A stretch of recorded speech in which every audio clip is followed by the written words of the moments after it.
एक दिन गौतम बुद्ध अपने शिष्यों के साथ एकदम शांत बैठे हुए थे। उन्हें इस प्रकार बैठे हुए देख शिष्य चिंतित हुए कि कहीं वह अस्वस्थ तो नहीं है।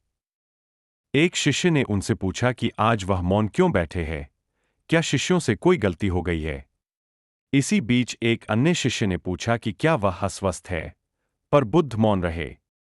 तभी कुछ दूर खड़ा व्यक्ति जोर से चिल्लाया, आज मुझे सभा में बैठने की अनुमति क्यों नहीं दी गई है? बुद्ध आंखें बंद करके ध्यान मग्न हो गए। वह व्यक्ति फिर से चिल्लाया, मुझे प्रवेश की अनुमति क्यों नहीं मिली? इसी बीच एक उदार शिष्य ने उसका पक्ष लेते हुए कहा कि उसे सभा में आने की अनुमति प्रदान की जाए।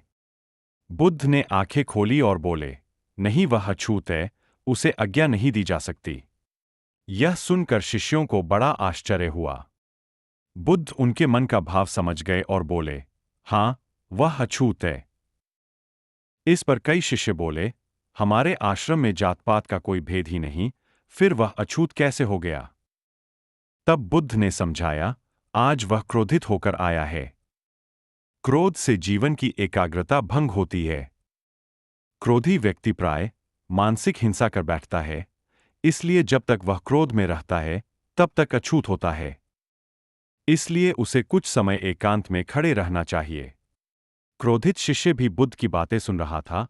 पश्चाताप की अग्नि में तपकर वह समझ चुका था कि अहिंसा ही मनुष्य का महान कर्तव्य व परम धर्म है। वह बुद्ध के चरणों में गिर पड़ा और कभी क्रोध न करने का प्रण लिया। आशय यह है कि क्रोध के कारण व्यक्ति अनर्थ कर बैठता है और पश्चाताप उसे बाद में होता है, जिसका कोई लाभ नहीं मिलता। इसलिए हमें क्रोध नहीं करना चाहिए। असल मायने में क्रोधित व्यक्ति अछूत हो जाता है और उसे अकेला छोड़ देना चाहिए। क्रोध करने से तन, मन और धन तीनों की हानि होती है। क्रोध से ज्यादा हानिकारक कोई और वस्तु नहीं है। गौतम बुद्ध रोज अपने शिष्यों को उपदेश देते थे।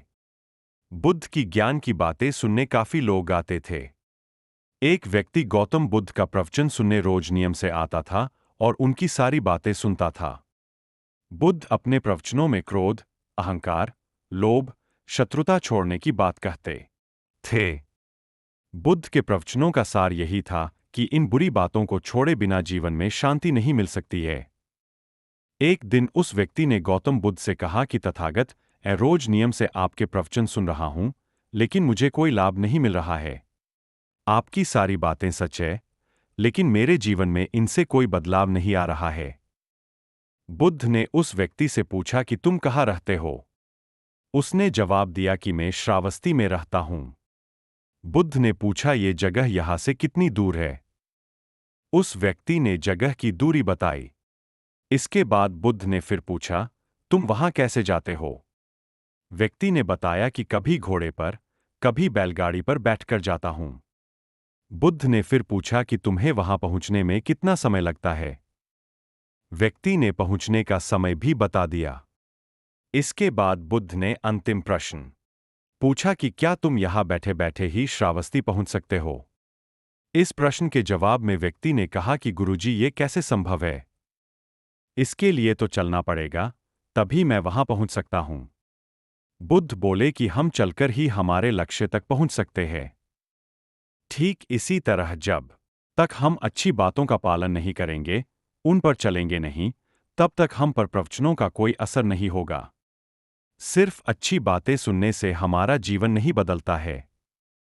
हमें प्रवचन को समझना होगा और उन्हें अपने जीवन में अपनाना होगा। व्यक्ति को बुद्ध की बातें समझ आ गई और उस दिन के बाद उसने भी बुद्ध के बताए मार्ग पर चलना शुरू कर दिया। बुद्ध के प्रवचनों से व्यक्ति की सोच बदल गई और उसका मन शांत हो गया।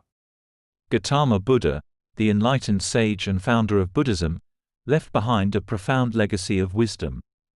His teachings, encapsulated in powerful quotes, provide timeless guidance on life, suffering, happiness, and the path to enlightenment. In this article, we explore Gautama Buddha's various aspects of life, offering spiritual insight and inspiration from his best quotes.